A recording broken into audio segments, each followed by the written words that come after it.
안녕하세요. 회생에티 김웅 변호사입니다. 지난 영상에서 회생위원은 채무자의 재산과 소득을 조사해서 부인권 대상 행위, 즉 빼돌린 재산, 편파 변제 등이 있으면 청산 가치에 반영하라는 보존 공고를 한다고 말씀드렸습니다. 오늘은 회생위원이 채무자의 재산과 소득을 조사하기 위해서 매일매일 하는 업무인 보존 공고에 대해서 살펴보겠습니다. 먼저 개시 결정 전 보존 공고, 즉 1차 보존 공고를 살펴보겠습니다. 회생위원은 채무자가 제출한 채권자 목록을 보고 최근 채무 사용처를 소명하라는 보존 공고를 합니다. 최근 채무란 바꿔 말하면 채무자가 가장 최근까지 가지고 있었던 재산입니다. 예를 들어서 최근 1,000만 원을 빌렸으면 재산 1,000만 원이 생긴 것이지요. 그러니 회생위원은 이 재산 1,000만 원이 어떻게 되었는지 소명하라고 하는 것입니다.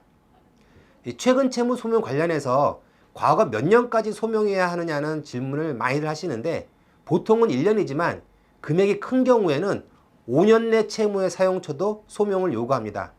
예를 들어서 5년 전에 5억을 빌렸다고 하면 금액이 워낙 크니까 아직까지 상당 부분을 가지고 있을 수 있다고 판단이 들겠지요. 그러니까 5억이 어디로 갔는지 소명을 요구합니다. 정리하면 최근 채무의 기간은 원칙적으로 1년이지만 금액이 큰 경우에는 최대 5년까지도 요구합니다. 이 채무자라면 누구나 가지고 있었던 재산이 대출금인데 거의 모든 채무자가 가지고 있는 또 다른 재산이 있습니다. 바로 주택과 관련한 재산입니다. 회생위원은 과거 주소지가 모두 기재된 이 주민등록 초본을 보고서 최근 5년간 과거 주소지의 등기부 등본, 임대차 계약서를 제출하라고 합니다.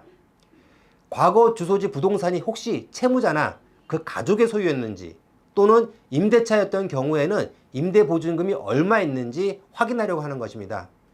부동산이나 임대보증금은 모두 아주 큰 금액이기 때문에 회생위원이 반드시 확인하는 재산입니다. 다음으로 채무자가 제출한 수입 및 지출 목록에 기재된 월평균 수입이 제대로 산정되었는지 채무자가 제출한 소득 증빙 자료를 통해서 확인합니다. 급여소득자는 근로소득 원천징수 영수증, 급여명세서, 급여입금 통장 내역 등을 확인하고 영업소득자는 부가가치세 과세표준증명, 월별 매입 매출 현황 등을 확인합니다. 회생위원은 이렇게 1차 보존공고를 통해서 채무자의 재산과 소득을 파악한 후에 지난 영상에서 말씀드린 것처럼 부인권 대상 행위가 있었는지를 파악합니다. 그리고 변제 계획안이 채무자의 재산과 소득에 비추어 적정하게 작성되었는지 검토합니다. 그런데 보존공고는 이렇게 1회만으로 끝나는 경우는 거의 없습니다. 거의 대부분의 사건에서 회생위원은 추가 보존공고를 합니다. 이 추가 보존공고는 두 가지 유형이 있는데 하나는 단순 확인형이고 또 하나는 추가 조사형입니다. 먼저 단순 확인형에 대해 말씀드리면 이미 파악된 사실관계 중에 일부 확인이 필요한 간단한 사항을 추가로 보존 공고하는 경우입니다. 예를 들어서 채무자가 이 지인 소유집에서 무상 거주를 하려는 경우 그 지인의 부동산 자금 출처를 소명할 수 있는 금융자료를 제출하라고 합니다.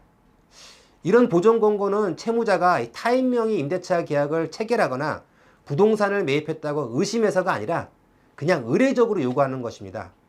그런데 이런 단순 확인형 보존 공고라도 정당한 사유 없이 자료를 제출하지 않으면 기각이 되기 때문에 제출하지 못하는 경우에는 그 사유를 소명해야 합니다. 그리고 단순 확인형에는 개시 신청 이후 급여소득이 입금된 통장 내역을 제출하라는 경우도 종종 있습니다.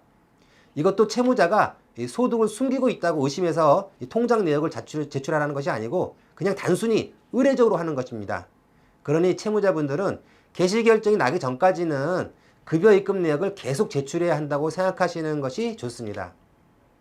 다음으로 추가 조사형입니다. 앞에 1차 보존 공고와 추가 보존 공고에도 불구하고 보존이 불충분한 경우 또는 이 신청서에 작성한 내용과 이 보존 결과가 전혀 달라서 새로 조사를 할 필요가 있는 경우 등을 말합니다. 이 보존이 불충분한 경우란 소득 파악이 어려운 자영업자나 이 객관적인 소득 자료를 제출하지 못하는 경우를 말하는데 이런 경우에는 수입 상황 보고서를 제출하라고 합니다.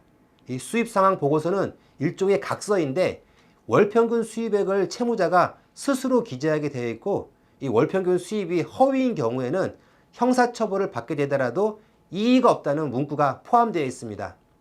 이렇게 소득이 의심스럽거나 도저히 소득에 관한 객관적인 자료가 없는 경우에는 이 수입 상황 보고서가 최후의 소득 증빙 자료가 됩니다. 네, 이상에서 본 것처럼 회생위원의 업무는 재산과 소득을 조사하는 것입니다. 회생위원은 채무자의 재산과 소득에 관한 조사를 끝내고 변제 계획안의 적정성을 검토한 후 그 결과를 업무 수행 결과 보고서로 작성하여 법원에 제출합니다.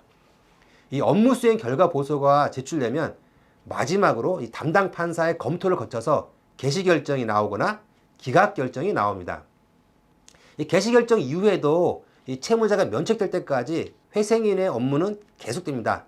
다만 업무 수행 결과 보고서까지 나오면 채무자에게 중요한 업무는 모두 끝났다고 보셔도 됩니다.